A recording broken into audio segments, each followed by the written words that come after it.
नमस्कार प्यारे विद्यार्थियों। मिर्जा राजा जयसिंह को हमने पिछली क्लास में पढ़ा। आज हम उससे आगे का इतिहास पढ़ेंगे, ठीक है। और काफ़ी डिटेल में हमने पढ़ा मिर्जा राजा जयसिंह को। इससे ज़्यादा आपको पढ़ने की आवश्यकता मेरे हिसाब से तो नहीं सॉरी मेरे हिसाब से तो नहीं है। आपको यदि टाइम मैनेज कर रहा है तो आप पढ़ सकते हैं, लेकिन पहले इस कंटेंट को पढ़ लेना, उसके बाद जो है आप अगले कंटेंट पे जाना। उससे पहले यदि आप पढ़ोगे तो फिर कहीं ना कहीं आप अपने साथ धोखा कर रहे हो, ठीक है। तो चलो आज हम हेडिंग डालते हैं सवाई जय सिंह, और उनके बारे में हम पढ़ना प्रारंभ करते हैं। सवाई जय सिंह। सवाई जय सिंह का जो कार्यकाल था वो 1700 से प्रारंभ होता है और 1743 ईस्वी तक रहता है, ठीक है। जैसा कि आपको पता होगा, मिर्जा राजा जयसिंह का जो कार्यकाल था वो 1621 से 1667 के मध्य था।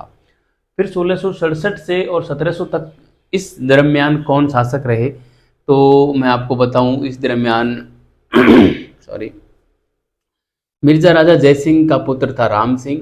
उसने शासन किया 1667 से और 1689 तक। और राम सिंह के बाद आए बिशन सिंह, जिन्होंने 1689 से 1700 तक शासन किया। और बिशन सिंह के बाद हमारे आ जाएंगे जय सिंह, ठीक है। तो आप सॉरी यहाँ पे लिख सकते हैं, जैसे मिर्जा राजा जय सिंह, ये हमने पिछली क्लास में पढ़े, ठीक है। तो मैं इनको जोड़ देता हूँ। इनका जो शासनकाल था 1621 से 1667 ईस्वी तक था। इनके बाद इनके पुत्री थे राम सिंह शासक बनेंगे, है ना। राम सिंह, इनका कार्यकाल रहेगा 1667 से 1689 ईस्वी तक, ठीक है। ये राम सिंह फर्स्ट ये रहेंगे, है ना, क्योंकि राम सिंह सेकंड जो है आगे आने वाले हैं। राम सिंह सेकंड 1857 की क्रांति राम सिंह सेकंड के समय होगी, है ना। तो आप इसमें फर्स्ट डाल सकते हैं इस प्रकार से। और इनके बाद में इनका पुत्र रहेगा बिशन सिंह। बिशन सिंह नाम है, ध्यान रखना, बिशन सिंह, ठीक है। बिशन सिंह का कार्यकाल रहेगा 1689 से 1700 ईस्वी, ठीक है। और बिशन सिंह का पुत्र था सवाई जय सिंह, ठीक है। सवाई जय सिंह, ठीक है ना। सवाई जय सिंह जिनका कार्यकाल रहेगा, इनको जय सिंह सेकंड के नाम से जानते हैं, लेकिन सवाई लगा दिया तो सवाई जय सिंह इतना ही पर्याप्त है। ये मिर्जा राजा जय सिंह था, ये सवाई जय सिंह था, दोनों क्लियर अलग अलग हैं। लेकिन इसको फर्स्ट कर देते हैं, इसको सेकंड कर देते हैं, ठीक है। जय सिंह फर्स्ट, जय सिंह सेकंड सॉरी। इनका कार्यकाल 1700 से प्रारंभ होगा और 1743 ईस्वी तक चलेगा। काफ़ी अच्छा कार्यकाल है और बहुत सारी उपलब्धियां हैं। 2 क्लास में हम शायद इनको पढ़ पाएंगे, है ना। तो आप जय सिंह के बारे में अब मैं कुछ बेसिक बात मैं आपको बताऊं, लेकिन इससे पहले जय सिंह ने जो है आरंभ जो शासन प्रारंभ किया वो इस समय औरंगजेब का शासनकाल था, तब प्रारंभ किया। औरंगजेब के साथ इसके संबंध अच्छे थे। हम कहें कि बहुत अधिक खराब नहीं थे और बहुत ज़्यादा अच्छे भी हम कह नहीं सकते, क्योंकि कितना सा कार्यकाल उसका रहेगा, साथ में उसकी मृत्यु हो जाएगी 1707 में औरंगजेब की। लेकिन जो जय सिंह था वाकपटु था और इसकी हाजिर जवाबी गजब की थी। और इन चीज़ों से प्रभावित होकर औरंगजेब ने जय सिंह को सवाई की उपाधि दी, क्योंकि ये जो मिर्जा राजा जय सिंह था ये भी कुछ साल तक औरंगजेब के दरबार में रहा था, औरंगजेब के शासनकाल में रहा था।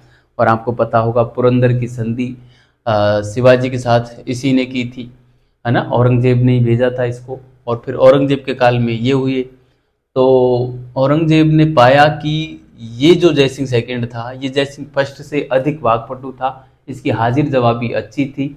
इसके चलते औरंगजेब ने इसको सवाई कहा कि इससे सवाया था, ये एक था तो ये सवाया था, है ना।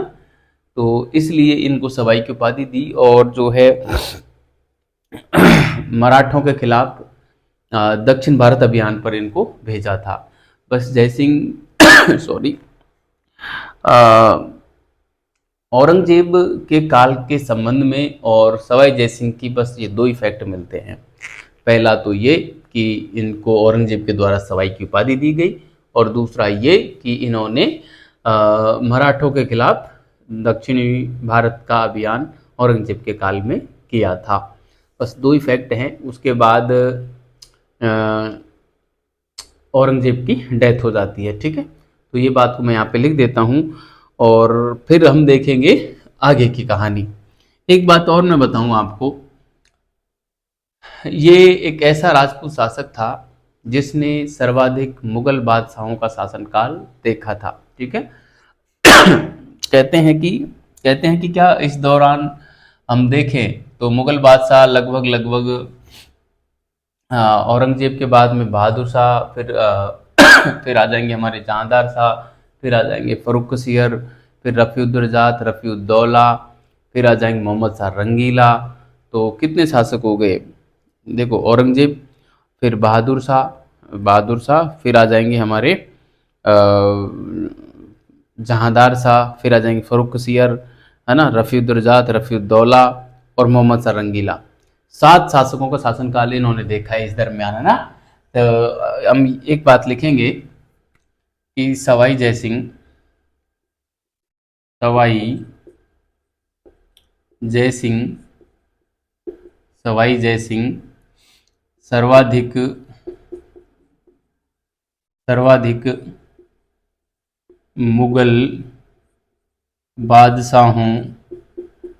सर्वाधिक मुगल बादशाहों का शासनकाल देखने वाले राजपूत शासक थे, है ना। राजपूत कहें, कछवाहा भी और राजपूत भी, है ना।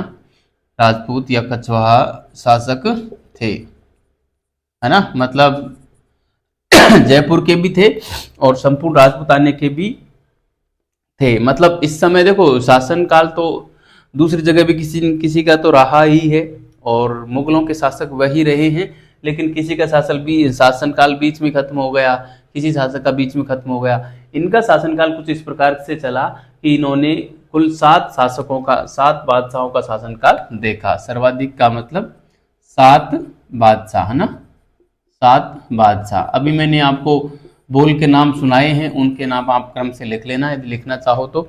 बाकी जब हम मुगल बादशाह पढ़ेंगे तो मैं एक एक के बारे में डिटेल से पढ़ाऊंगा, नो टेंशन, ठीक है।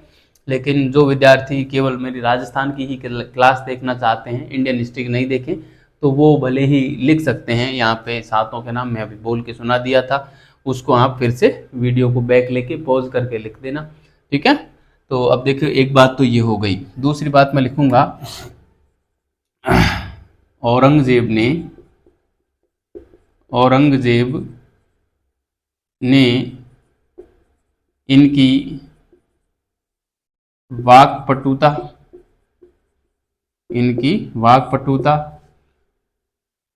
व हाजिर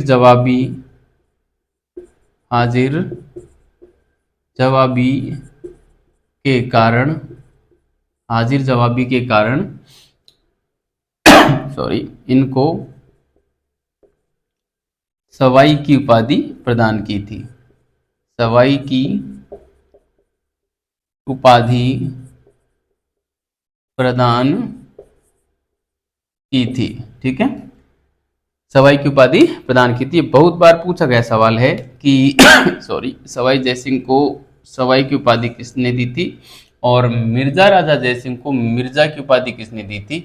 तो मिर्जा की उपाधि किसने दी आप बताएं कमेंट बॉक्स में कमेंट करके, और कब दी ये भी बताएं, है ना। मैंने क्योंकि प्रत्येक बात बताइए, खोल के बताइए मिर्जा राजा के बारे में और अगली क्लासों में मैं आपसे जयसिंह के बारे में पूछूंगा, सवाई जयसिंह के बारे में पूछूंगा, ठीक है। तो अच्छे से आप इसको पढ़ के और तैयार करके रखिएगा।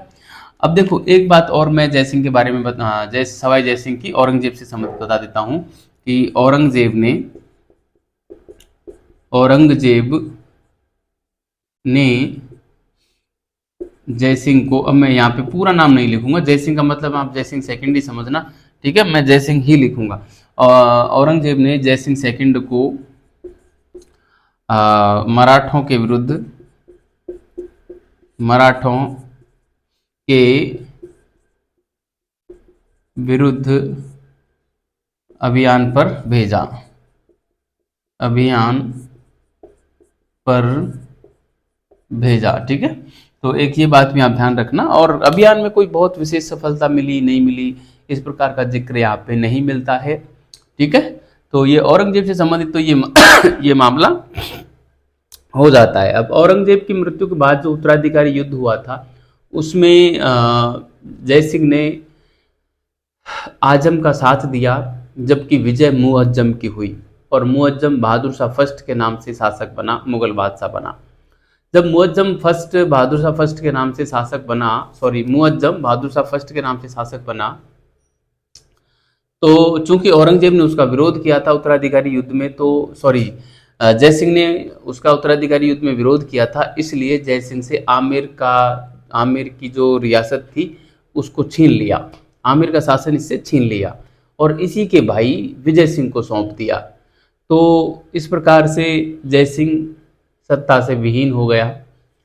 उसी दरमियान क्या, उससे पहले जो औरंगजेब था, औरंगजेब ने मारवाड़ के शासक अजीत सिंह को भी और उसके शासन से दूर कर रखा था, है ना।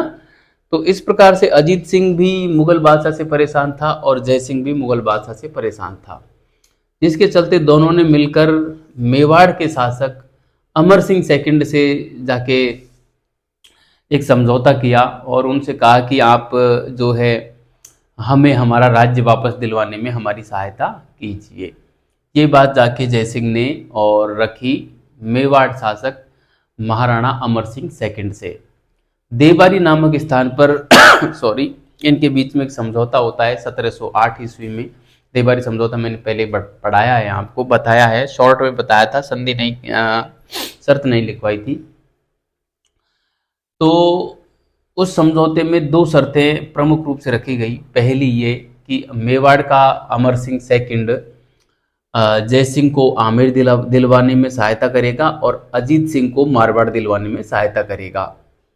साथ में महाराणा अमर सिंह सेकंड ने अपनी पुत्री चंद्र कुंवरी का विवाह सवाई जयसिंह सेकंड के साथ किया। वो इस शर्त पे किया कि चंद्र कुंवरी से जो संतान उत्पन्न होगी वो संतान ही आमेर का शासक बनेगी, यानी कि जयसिंह का उत्तराधिकारी होगी।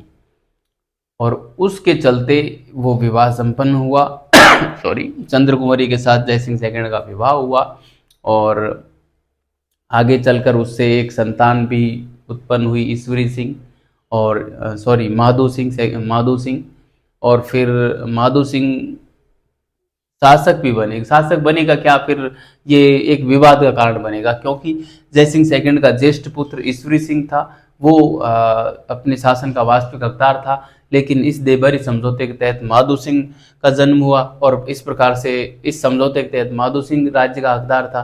तो माधो सिंह और ईश्वरी सिंह के बीच में एक लंबा संघर्ष चलेगा, जिसकी वजह से मराठा यहाँ पे ढंग से लूट मार करेंगे। वो कहानी हम आगे समझेंगे, उससे पहले मैं आपको ये देवरी समझौते वाली बात यहाँ पे बता देता हूँ और आगे की बात हम फिर करेंगे, ठीक है। तो एक छोटी सी हेडिंग हम डालते हैं कि औरंगजेब के उत्तराधिकारियों की सेवा में किस प्रकार से है जो सवाई जयसिंह आते हैं। तो हम यहाँ पे लिखेंगे औरंगजेब के उत्तराधिकारी व जयसिंह। औरंगजेब के उत्तराधिकारी, औरंगजेब के उत्तराधिकारी व जयसिंह, ठीक है, व जयसिंह सेकंड, ठीक है। तो हम यहाँ पे लिखेंगे कि औरंगजेब की मृत्यु के बाद, औरंगजेब कब हुई थी औरंगजेब की मृत्यु, औरंगजेब की मृत्यु के बाद इसके पुत्रों सॉरी मुअज्जम व आजम के मध्य उत्तराधिकारी संघर्ष हुआ। उत्तराधिकारी संघर्ष हुआ जिसमें उत्तराधिकारी संघर्ष हुआ, मैं यहाँ पे शॉर्ट में लिख देता हूँ। अब इस उत्तराधिकारी संघर्ष में एक जाजऊ नामक स्थान पर और 1707 में एक युद्ध लड़ा गया, है ना। 1707 में ही एक युद्ध लड़ा गया था, जाजऊ का युद्ध, है ना। मैं यहाँ पे लिख देता हूँ। इसके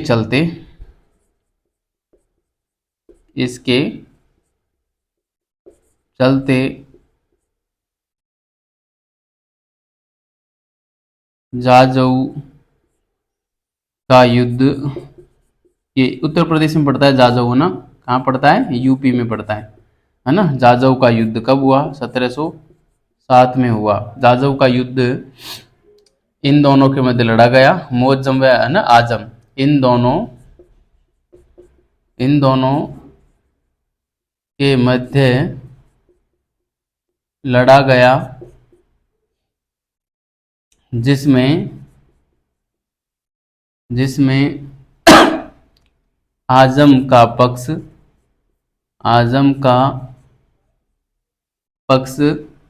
जयसिंह ने लिया। आजम का पक्ष जयसिंह ने लिया, ठीक है। आजम का पक्ष किसने लिया? जयसिंह ने लिया। मगर मुअज्जम यहाँ पे जीता, आजम पराजित हुआ। मगर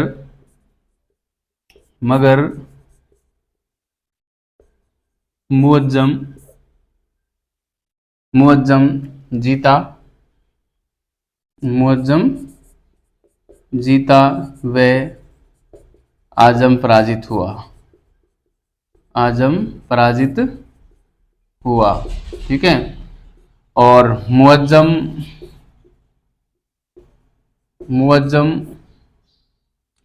बहादुर शाह फर्स्ट के नाम से बहादुर शाह फर्स्ट के नाम से मुगल बादशाह बना, मुगल शासक बना, मुगल बादशाह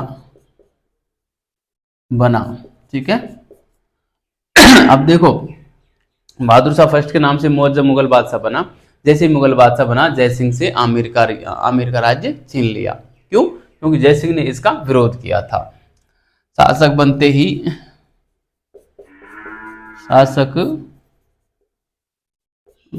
ही बहादुर शाह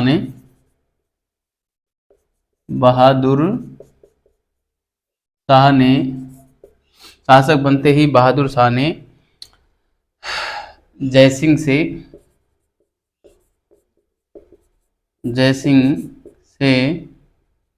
आमेर का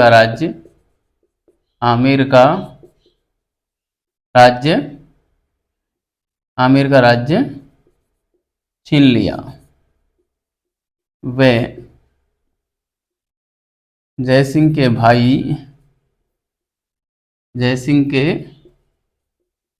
भाई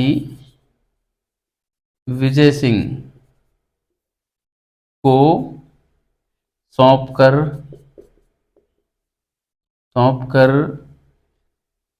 आमिर का नाम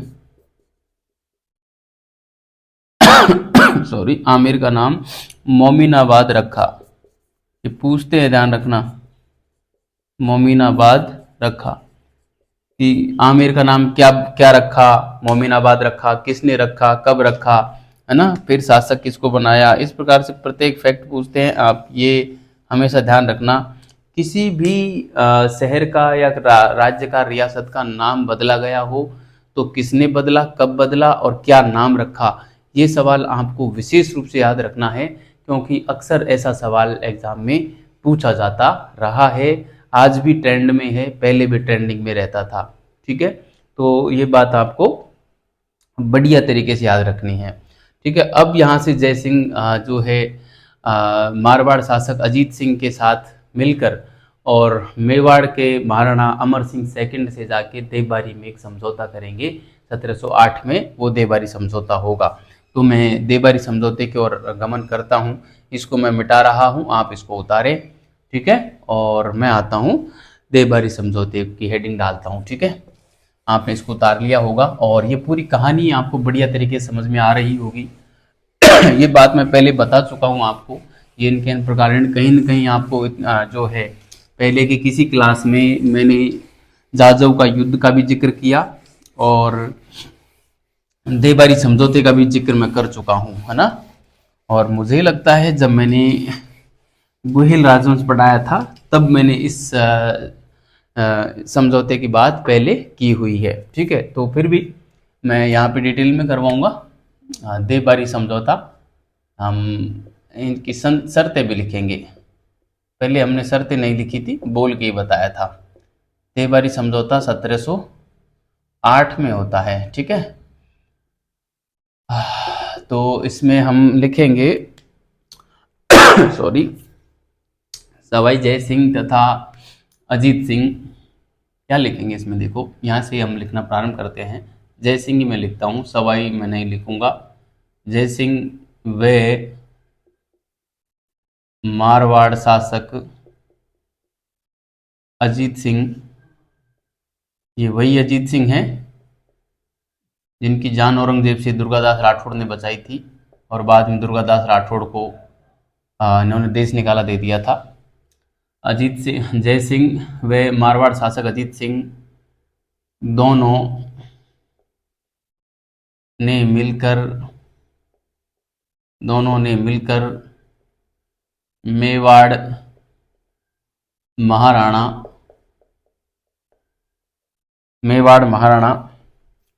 अमर सिंह सेकंड, मेवाड़ महाराणा अमर सिंह सेकंड के साथ देवबारी में एक समझौता किया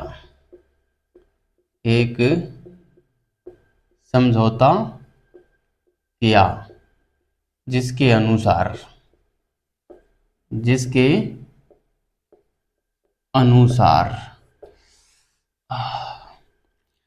अनुसार क्या हुआ देखिए। हाँ, जिसके अनुसार सॉरी, पहली शर्त तो ये है कि मेवाड़ का महाराणा अमर सिंह सेकंड जय सिंह को आमेर व अजीत सिंह को मारवाड़ का राज्य दिलाने में सहायता प्रदान करेंगे, ठीक है। तो सॉरी, पहली शर्त मैं लिखूं यहाँ पे अमर सिंह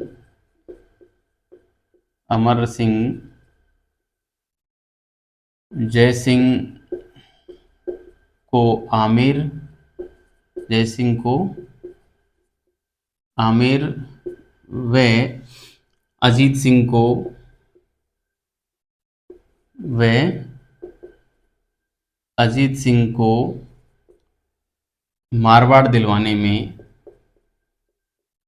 मारवाड़ दिलवाने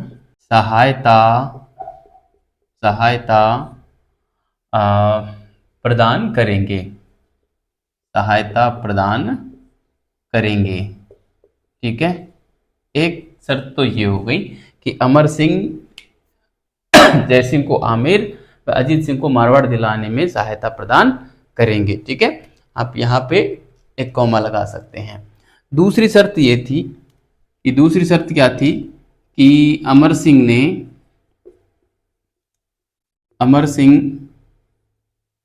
ने जय सिंह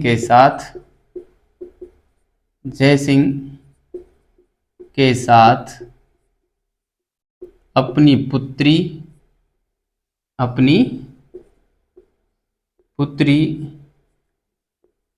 चंद्र कुंवरी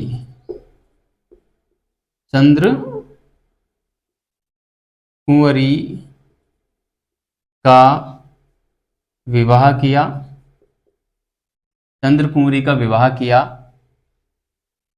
विवाह किया, जिसमें शर्त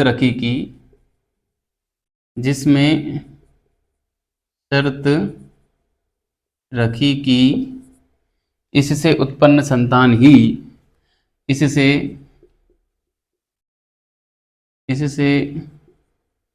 उत्पन्न पुत्र ही आमेर शासक बनेगा, आमेर का शासक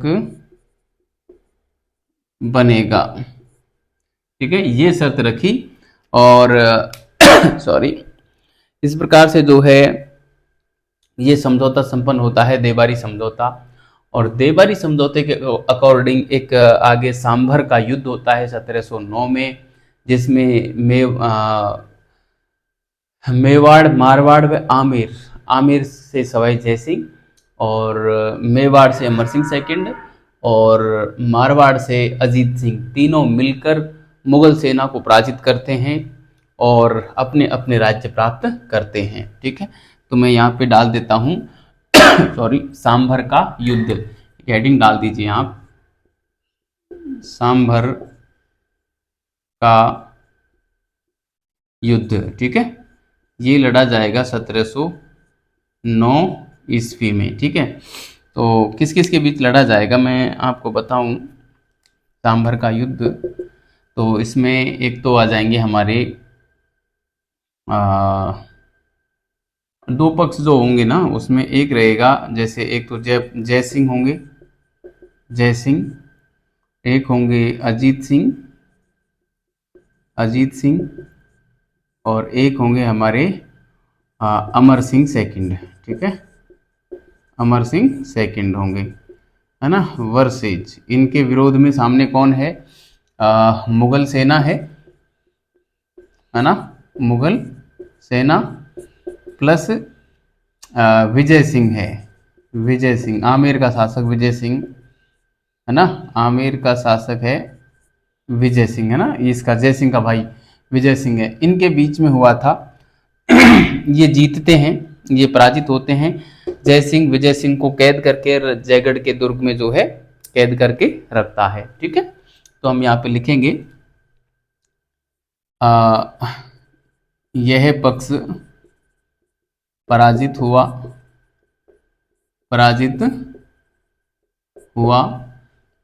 सॉरी, जय सिंह ने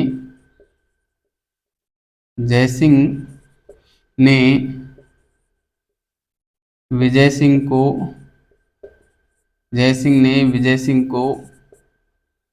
कैद किया,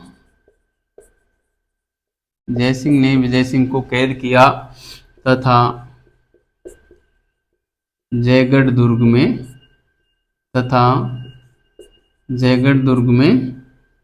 रखा, है ना। तो ये वाली बात है, और इसका परिणाम क्या हुआ, है ना सॉरी, परिणाम क्या हुआ सांभर युद्ध का, तो परिणाम में तो वही है, बस इन्होंने अपने राज्य प्राप्त कर लिए। परिणाम में यही था कि जय सिंह ने आमेर पर व अजीत सिंह ने मारवाड़, जोधपुर में मैं लिख सकता हूँ, है ना, मारवाड़ लिखे हैं, जोधपुर एक ही बात है, पर अधिकार कर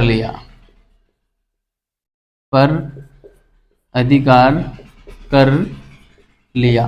ठीक है सॉरी, तो इस प्रकार से सांभर के युद्ध के माध्यम से, और जय सिंह ने तो जयपुर मतलब अभी जयपुर की स्थापना हुई नहीं है, आमेर को पुनः प्राप्त कर लिया। जयपुर की स्थापना करेगा अभी 20 साल बाद में, है ना।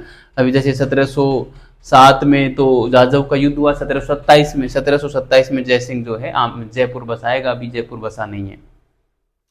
तो आमेर इसने पुनः प्राप्त कर लिया, और इधर मारवाड़ में अजीत सिंह ने मारवाड़ प्राप्त कर लिया। ठीक है, तो ये जो बहादुर शाह था, मुगल बादशाह बहादुर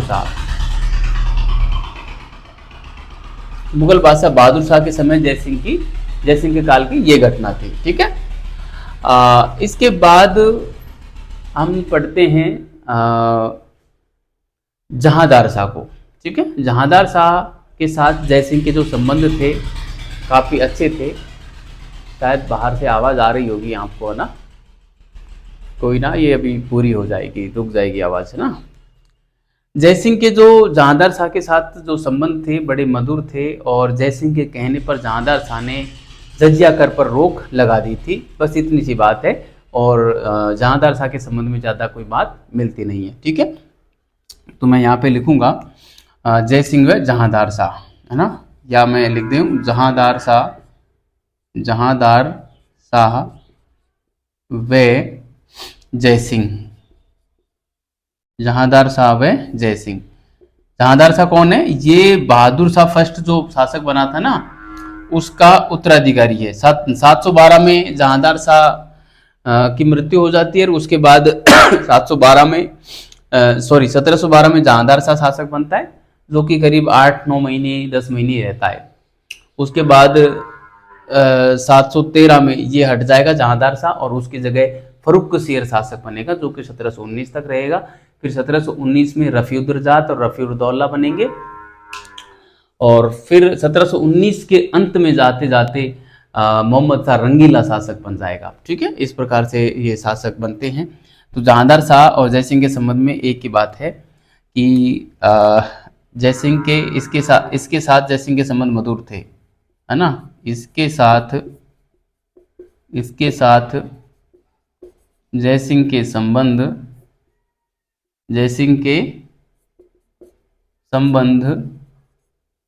मधुर थे। ठीक है, जयसिंह के कहने पर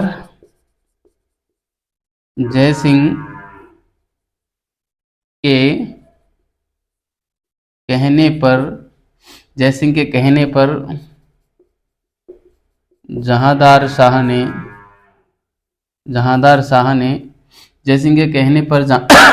शाह ने जजिया पर रोक लगा दी थी। जजिया कर पर रोक लगा दी थी। गैर मुसलमान जो होते थे, मुसलमानों के अलावा ये सब पर लगता था। ठीक है, अब चूंकि भारत में अधिकतर हिंदू ही थे, तो हम कई किताबों ने ये लिख दिया है कि जजिया हिंदुओं पर लगता था। ये बात सही है कि जजिया हिंदुओं पर लगता था, लेकिन जजिया हिंदुओं पर ही लगता था, ये बात गलत है। ही शब्द लगते ही ये लाइन गलत हो जाती है ना। इस प्रकार से एग्जाम में पूछ लेते हैं विद्यार्थियों, एग्जाम में बस देखो ही शब्द ही तो लगाया है, हमें तो ये लगता है लाइन सही है, लेकिन गलत हो जाती है। हिंदुओं पर ही लगता था, मतलब ये है कि हिंदुओं के अलावा किसी पर नहीं लगता।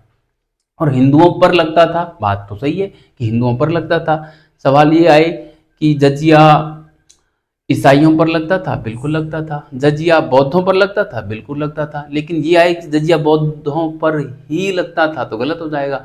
ही का मतलब है पर्टिकुलर, जबकि पर्टिकुलर नहीं लगता था। मुसलमानों के अलावा सभी पर ये लागू होता था। लेकिन भारत में उस जमाने में अन्य आबादी उतनी ज़्यादा थी नहीं कि उनका नाम आता, तो इसलिए कई किताबों ने जो है केवल हिंदुओं पर लगना ही लिख दिया है, जो कि पूर्णतः गलत है ना?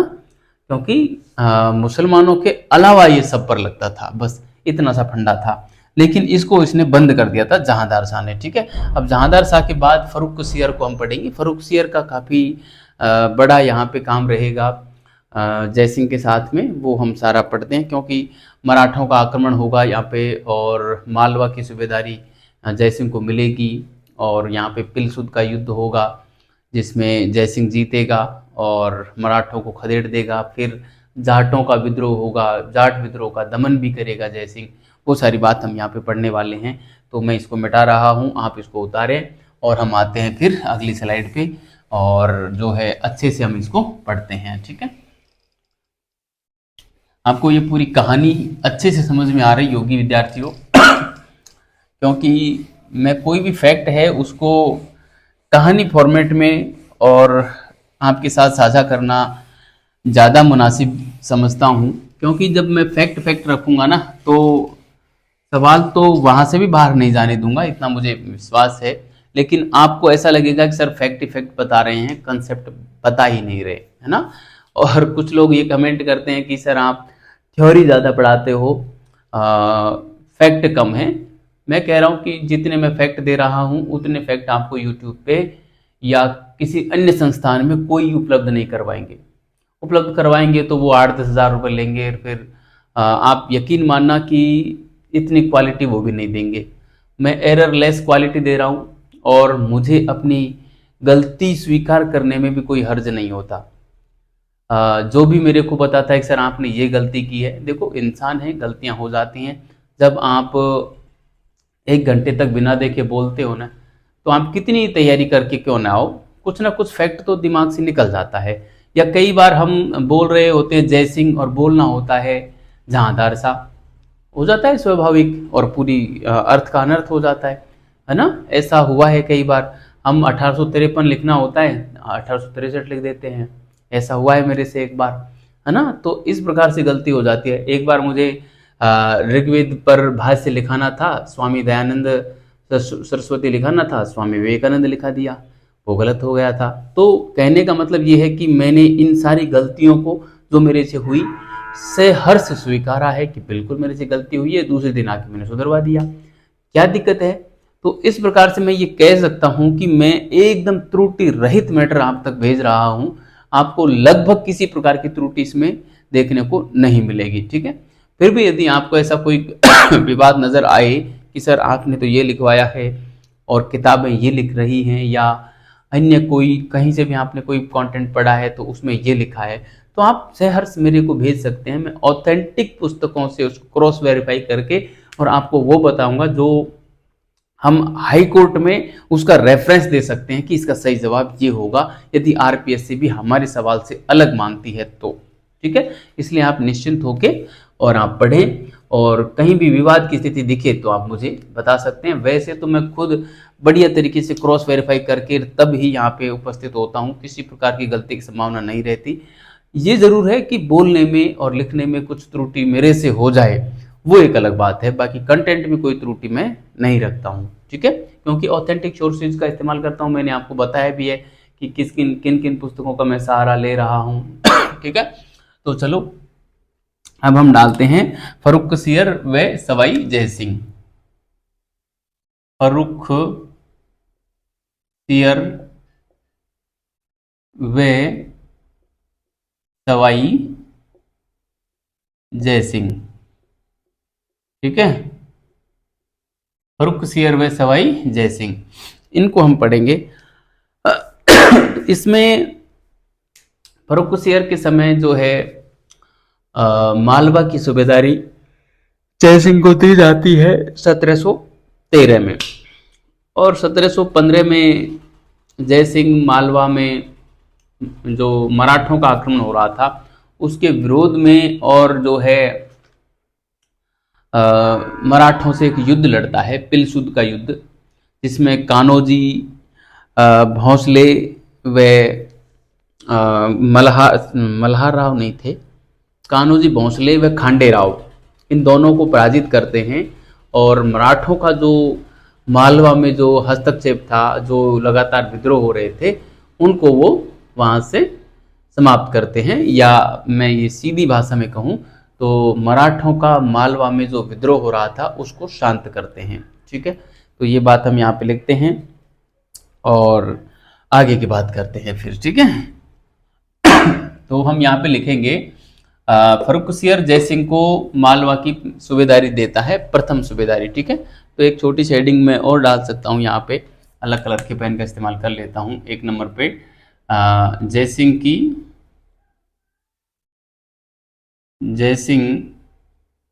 की प्रथम मालवा सूबेदारी, प्रथम मालवा सूबेदारी, जय सिंह की प्रथम मालवा सूबेदारी, ठीक है। तो कब मिली है? 1713 में मिली है। मैं यहाँ पे लिखता हूँ सीधा भाषा देके लिख देता हूँ, बोल के मैंने सुनाई दिया। फर्रुख सियर ने जय सिंह को फर्रुखसियर ने जयसिंह को 1713 ईस्वी में 1713 ईस्वी में मालवा का सूबेदार नियुक्त किया। मालवा का सूबेदार नियुक्त किया। जयसिंह ने 1715 ईस्वी में पिलसुद के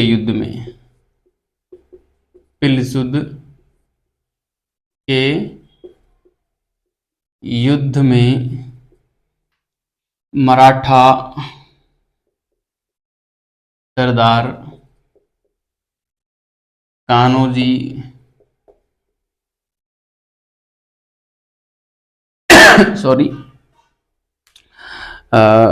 कान्होजी भोंसले और खांडेराव दोनों को पराजित किया था। ये नाम ध्यान रखने हैं, ठीक है, पूछते हैं इस प्रकार का नाम। तो कान्होजी भोंसले व खांडेराव को पराजित किया।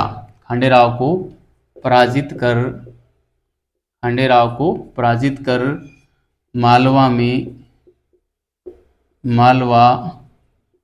में शांति स्थापित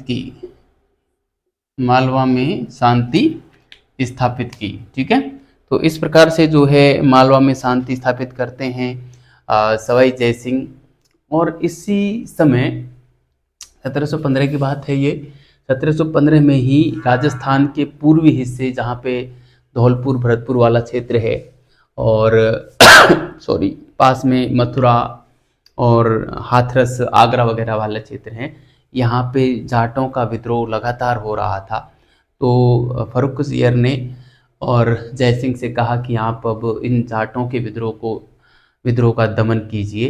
तो जयसिंह जो है अपने धाय भाई जो है धाय भाई थे रूपाराम, उनको मालवा का सूबेदार नियुक्त करके और पूर्वी राजस्थान में जो जाटों का विद्रोह हो रहा था उसका दमन करने के लिए यहाँ पर आते हैं। और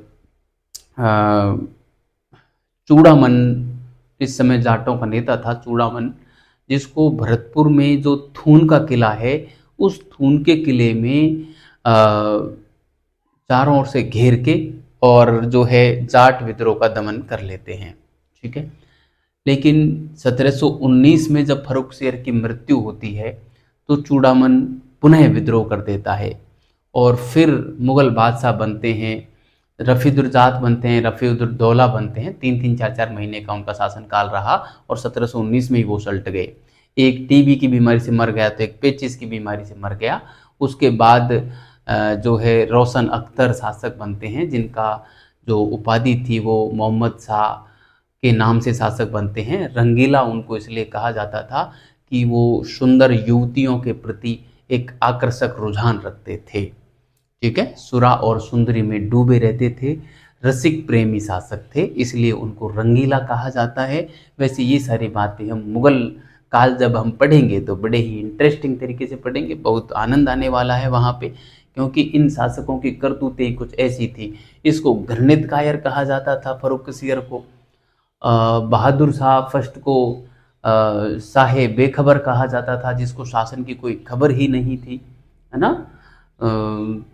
इस प्रकार का माजरा था इन लोगों का, कोई मतलब नहीं। सुरा सुंदरियों में इतने मस्त रहते थे कि एक एक महीना हो जाते थे शासन कार्य में और भाग लिए सुरा और सुंदरियों में, बस एकदम अलमस्त रहते थे, कोई मतलब नहीं किसी से।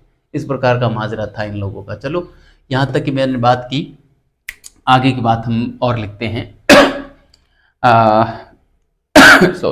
पूर्वी राजस्थान में जाट विद्रोह, ये मैं यहाँ पे एक हेडिंग डाल देता हूँ छोटी सी,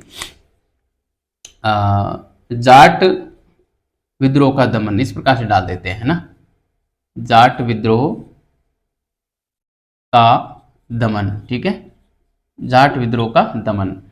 हुआ कुछ यूं था कि ये इसी 1715 की बात, मैंने कहानी बोल के बता दिया, फिर नहीं बोलूंगा, सीधा लिख देता हूँ, आराम से समझ में आ जाएगी। 1715 ईस्वी में पूर्वी राजस्थान में, पूर्वी राजस्थान में चूड़ामन, चूड़ामन जाट के नेतृत्व में, चूड़ामन जाट के नेतृत्व में सॉरी विद्रोह हो रहे थे, विद्रोह हो रहे थे, ठीक है, विद्रोह हो रहे थे। तो क्या किया जयसिंह ने, जयसिंह को फर्रुखसिंह ने जाट विद्रोह के दमन हेतु भेजा। जयसिंह को फर्रुखसिंह ने जाट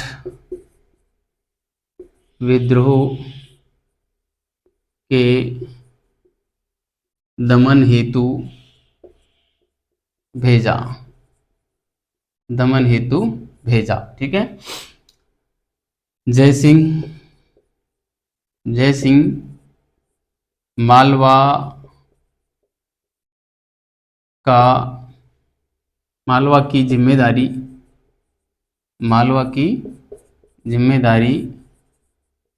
अपने धाय भाई रूपाराम को सौंपकर सॉरी अपने धाय भाई रूपाराम को सौंपकर, अपने धाय भाई रूपाराम को सौंपकर, अपने धाय भाई रूपाराम को सौंपकर जाट विद्रोह के दमन हेतु पूर्वी राजपूताना आते हैं। जाट विद्रोह के दमन हेतु जाते हैं, इतना हमने स्थान वहां पे लेके दिया है ना, जाते हैं, ठीक है। तो इस प्रकार से मालवा को वापस छोड़ देते हैं जयसिंह, ठीक है। और मालवा में किसको नियुक्त करते हैं, अपने धाय भाई रूपाराम को, ठीक है। ये बात आपको विशेष रूप से ध्यान रखनी है। अगला फैक्ट हम यहाँ पे लिखें, अब जाट विद्रोह का दमन कैसे करेंगे, ये कि जयसिंह 1715 तो हमने यहाँ पे लिख ही दिया है, यहाँ पे बार बार लिखने की आवश्यकता नहीं है। जयसिंह थून के किले कहाँ पड़ता है, भरतपुर में, BTR में लिख रहा हूँ शॉर्ट में, भरतपुर। थून के किले में चूड़ामन जाट को घेरते हैं, चूड़ामन जाट को घेर कर जाट विद्रोह को शांत करते हैं, जाट विद्रोह को शांत करते हैं, ठीक है, जाट विद्रोह को जो है शांत करते हैं। इसके बाद क्या होता है, फर्रुखसिंह की 1719 में जब मृत्यु होती है तो ये चूड़ामन पुनः विद्रोह कर देता है, ठीक है। जाट विद्रोह का जब दमन किया और इधर मालवा में भी शांति स्थापित की, तो फर्रुखसिंह ने खुश होकर जयसिंह को राजाधिराज की उपाधि प्रदान की। ये सवाल पूछा जाता है, कई बार पूछा जाता है, ठीक है। तो मैं यहाँ पे एक बात लिखना चाहूंगा, उक्त सफलताओं के कारण जयसिंह को फर्रुखसिंह ने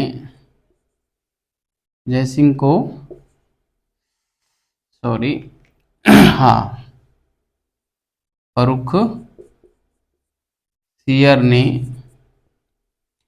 ये शब्द ध्यान रखना सॉरी मैं अलग कलर के पेन से लिख देता हूं, राजाधिराज, ठीक है, राजाधिराज, ठीक है, राजाधिराज की उपाधि प्रदान की। राजाधिराज की उपाधि प्रदान की। ठीक है, राजाधिराज की उपाधि प्रदान की। इंपॉर्टेंट बात है विद्यार्थियों, अच्छे से याद रखनी है, कई बार ये उपाधि पूछ लेते हैं, ध्यान रखना। राज राजेश्वर की उपाधि अगले जो मुगल बादशाह बनेंगे मोहम्मद शाह रंगीला, वो जयसिंह को प्रदान करेंगे राज राजेश्वर की। जबकि ये क्या है, राजाधिराज की उपाधि है। राजाधिराज की उपाधि फर्रुखसियर ने दी है। फर्रुखसियर खुद को घृणित कायर कहा जाता था। क्यों कहा जाता था, ये हम जानेंगे जब हम पढ़ेंगे मुगल शासन, तब जानेंगे। ठीक है, मध्यकालीन भारत में अभी हम राजपूताने का इतिहास पढ़ रहे हैं, इसलिए हम वही बात पढ़ेंगे जो जयसिंह से संबंधित है, राजपूताने से संबंधित है। ठीक है, ये हम नहीं पढ़ रहे, वरना फर्रुखसियर के बारे में डिटेल से बात करता। ठीक है, अब हम यहाँ पे लिखेंगे फर्रुखसियर की मृत्यु हो जाएगी, उसके बाद रफ़ीउद्दौला और रफ़ीउद्दरजात ये दो शासक बनेंगे। दोनों भाई थे, दोनों वो बनेंगे, लेकिन उनका 3-4 महीने के अंदर ही उनकी डेथ हो जाती है। एक टीबी से मरता है, एक पेचिश से मरता है, और उसके बाद शासन जो संभालता है मुगलों का, वो संभालता है मोहम्मद शाह रंगीला, जिसका मूल नाम रोशन अख्तर था। मोहम्मद शाह की उपाधि के साथ वो बैठा था शासन पे। रंगीला उसकी एक उपाधि थी, क्योंकि वो सुंदर युवतियों के प्रति आकर्षक रुझान रखता था, वो सारी बातें थी। तो अब हम एक हेडिंग डालेंगे, मोहम्मद शाह रंगीला व जयसिंह। जिस प्रकार से ये हेडिंग डाल रखी है, ऐसे ही एक हेडिंग यहाँ पे डालने वाले हैं। ठीक है, तो यहाँ पे मैं डालता हूँ मोहम्मद शाह रंगीला, मोहम्मद शाह रंगीला व जयसिंह। ठीक है, मोहम्मद शाह रंगीला व जयसिंह, इन दोनों के बीच में क्या क्या बातें होती हैं, देखिए। जैसे ही फर्रुखसियर की मृत्यु हुई, चूड़ामन ने पुनः विद्रोह कर दिया। ठीक है, चूड़ामन ने पुनः विद्रोह कर दिया, और चूड़ामन का विद्रोह को फिर शांत करने के लिए वापस जयसिंह को भेजा, और जयसिंह ने चूड़ामन के भतीजे थे बदन सिंह, उसकी सहायता से और चूड़ामन के विद्रोह का जो है पुनः खात्मा किया, पुनः दबा दिया। चूड़ामन ने परेशान होकर और आत्महत्या कर ली, खुद ही मर गया। ठीक है, तो बस इतनी सी बात है। इस वजह से जब चूड़ामन के भतीजे बदन सिंह ने जयसिंह की सहायता की, तो जयसिंह ने खुश होकर उसको ब्रजराज की उपाधि दी, क्योंकि ये ब्रज क्षेत्र ही आता है ना, मथुरा, और मैंने बताया हाथरस आगरा वाला क्षेत्र, और जो हमारे पूर्वी राजस्थान का क्षेत्र है, ये ब्रज भाषा का क्षेत्र है ना। ब्रज भाषा की मैंने रचना भी आपको बताई थी, मिर्जा राजा जयसिंह के काल में बिहारी जी ने लिखी थी, है ना। कहत नटत रेंजत खींचत मिलत खिलत लजियात, भरे भवन में कर तू है नैना नहीं सौ बात। गजब की रचना थी, ब्रज भाषा की है। तो ब्रजराज की उपाधि यहाँ पे बदन सिंह को प्रदान की, किसने, जयसिंह ने। ठीक है, और जयसिंह को मोहम्मद शाह रंगीला ने राज राजेश्वर की उपाधि प्रदान की। ठीक है, तो ये सारी बात हम यहाँ पे करेंगे। मैं यहाँ पे लिखता हूँ, फर्रुखसियर की मृत्यु के बाद, फर्रुखसियर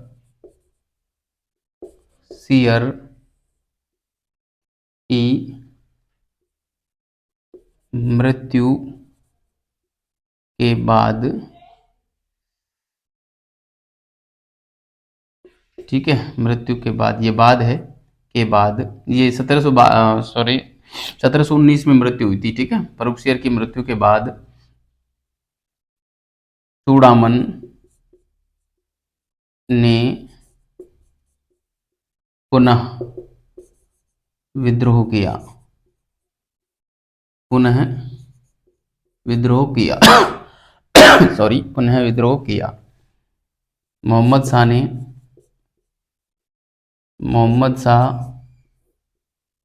ने जयसिंह को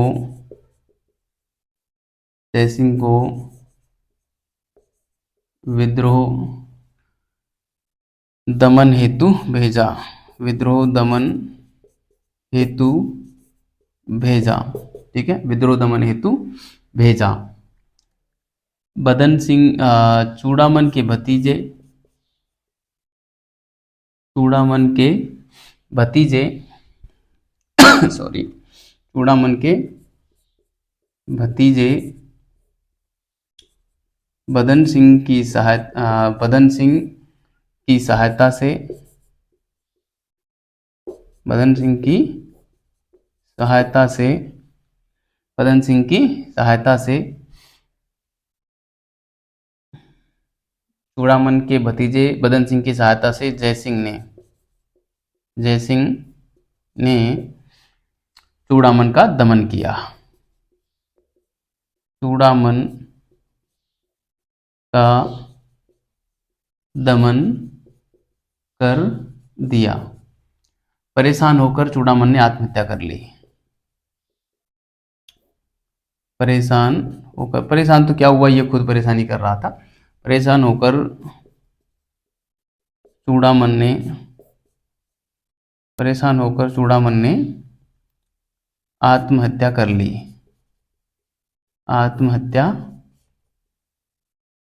ठीक है। इस प्रकार से चूड़ामन के विद्रोह का जब दमन किया तो जय सिंह बदन सिंह से बड़ा खुश हुआ और जय सिंह ने बदन सिंह को ब्रजराज की उपाधि दी। साथ में इन्होंने कुम्भेर की जो जागीर थी,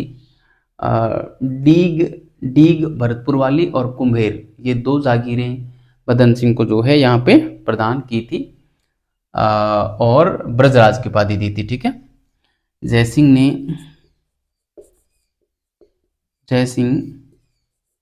ने बदन सिंह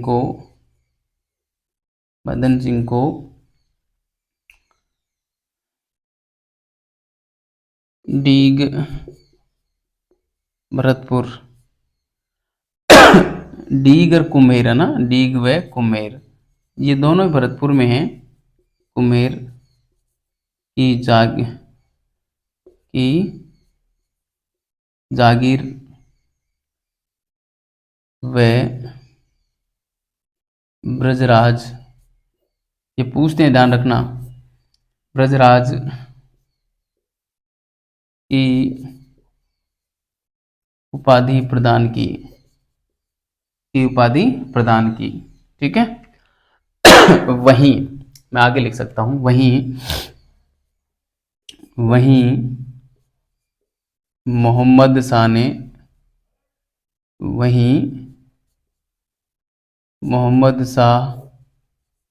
ने जय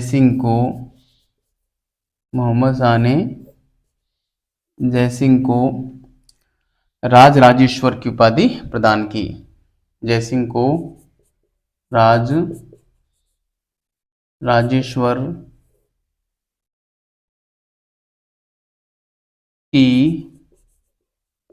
उपाधि प्रदान की। ठीक है। वहीं जय सिंह को राज राजेश्वर की उपाधि प्रदान की किसने? मोहम्मद शाह रंगीला ने। ठीक है। तो ये थी बात हमारी मोहम्मद शाह रंगीला के साथ, और जो जाट विद्रोह का दमन किया था मोहम्मद शाह रंगीला के समय, जो जाट विद्रोह का दमन किया था जय सिंह ने, वो वाली बात थी। इसके बाद हुआ क्या कि पुनः मालवा में मराठों का विद्रोह होता है। तो वहाँ पे सवाई जय सिंह की मालवा में दूसरी बार सूबेदारी मिलती है। ठीक है। और जय सिंह मराठों से एक संधि करता है और उस संधि के तहत मालवा में शांति स्थापित करने का प्रयास करता है, लेकिन संधि की शर्तों को देखकर और उस संधि को मोहम्मद शाह रंगीला नहीं स्वीकारता। इसकी वजह से जय सिंह पुनः मालवा की सूबेदारी छोड़ के और वापस आमेर चला आता है। लेकिन मोहम्मद शाह रंगीला ने देखा कि मराठों का विद्रोह लगातार बढ़ रहा है और जय सिंह के अलावा इसको दबाने वाला कोई है नहीं, तो तीसरी बार जय सिंह को पुनः मालवा की सूबेदारी सौंपी जाती है, जिसमें जय सिंह मंदसौर का युद्ध लड़ता है मराठों के साथ 1733 में, जिसमें जय सिंह की पराजय होती है। ठीक है। उसके बाद फिर जय सिंह व्यक्तिगत रूप से और मराठों से जो है निपटने का उपाय सोचता है और राजपूताने के सभी राजपूतों को साथ लेकर और हुरडा में एक सम्मेलन करेगा, जिसको हम हुरडा सम्मेलन के नाम से जानेंगे। ठीक है, तो वो सारी बात हम आगे करेंगे। पहले मैं आपको आज की क्लास में कम से कम मालवा की दूसरी सूबेदारी और तीसरी सूबेदारी वाली बात यहाँ पे बताना चाहूँगा। फिर हम आज की क्लास को समाप्त करेंगे और हुरडा सम्मेलन व उससे आगे की कहानी अगली क्लास में देखेंगे। ठीक है, तो मैं इसको मिटा रहा हूँ और अगली स्लाइड पे आता हूँ। ठीक है, आप इसको बढ़िया से उतार रहे होंगे, पूरी कहानी बढ़िया से समझ में आ रही होगी, किसी प्रकार की आपको जो है समस्या यहाँ पे नहीं आ रही होगी, ऐसा मुझे पूर्ण विश्वास है। और आपको भी होगा कंटेंट पे विश्वास कि जितना हम पढ़ रहे हैं उतना आपने आज तक किसी टीचर से नहीं पढ़ा होगा, ये मेरा दावा है। टीचर से तो क्या, किसी भी पुस्तक में आपने इतना कंटेंट एक पुस्तक में नहीं पढ़ा होगा, ये मेरा पूरा दावा है। नहीं पढ़ा होगा क्या, है ही नहीं, एक पुस्तक से मिलेगा ही नहीं, क्योंकि मैंने 3-4 पुस्तकों से और जो है ये सामग्री इकट्ठी की है ना। इसलिए मेरा पूरा विश्वास है कि यहाँ से बाहर सवाल नहीं जाएगा। ठीक है, मैं यहाँ पे एक हेडिंग डालता हूँ, जय सिंह की दूसरी मालवा सूबेदारी, है ना। जय सिंह की दूसरी मालवा सूबेदारी।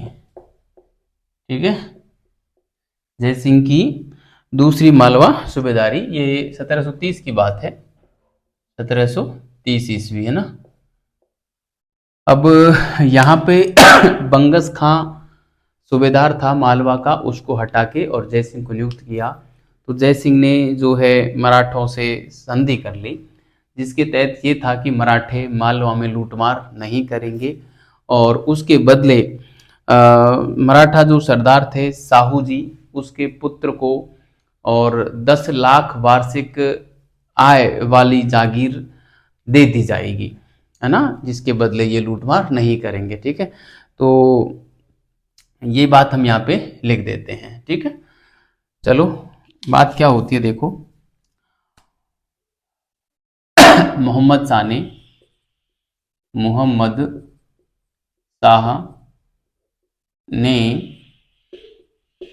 मालवा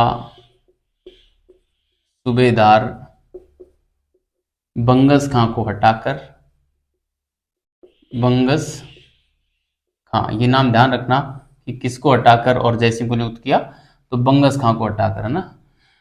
मालवा सूबेदार बंगस खां को हटाकर जय सिंह को नियुक्त किया, जय सिंह को नियुक्त किया। ठीक है, जय सिंह को नियुक्त किया। जय सिंह ने मराठों के साथ संधि कर ली। जय सिंह ने मराठों के साथ संधि करके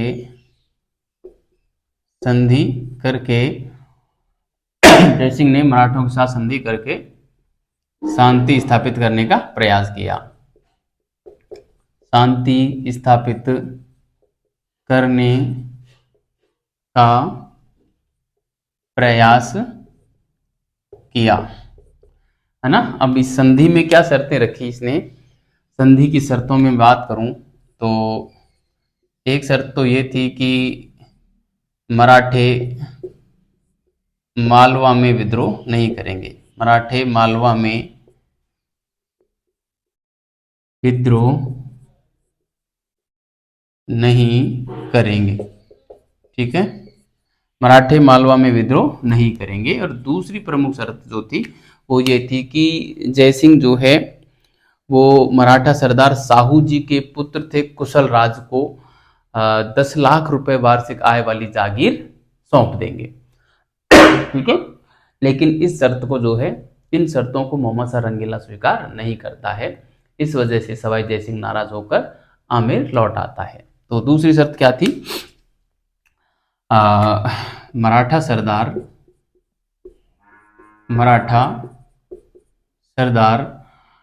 साहू जी जो है, मराठा सरदार हाँ, साहू जी का ही पुत्र था ना कुशल राज। मराठा सरदार साहू जी के पुत्र, साहू जी के पुत्र कुशल राज को 10 लाख 10 लाख रुपए प्रति साल आय वाली, प्रति साल आय वाली जागीर दी जाएगी। ठीक है, ये संधि कर ली किसने? जय सिंह ने कर ली मराठों के साथ। मगर हम यहाँ पे लिखेंगे कि इस संधि को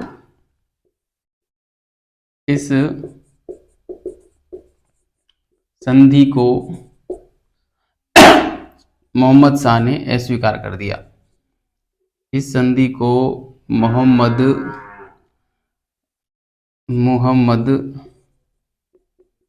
शाह ने अस्वीकार कर दिया। इस संधि को मोहम्मद शाह ने अस्वीकार कर दिया। नाराज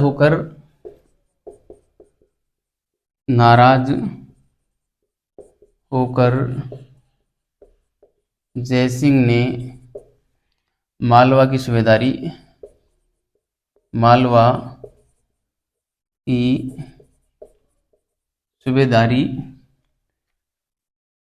त्याग दी व आमेर लौट आया। मगर मराठा विद्रोह होते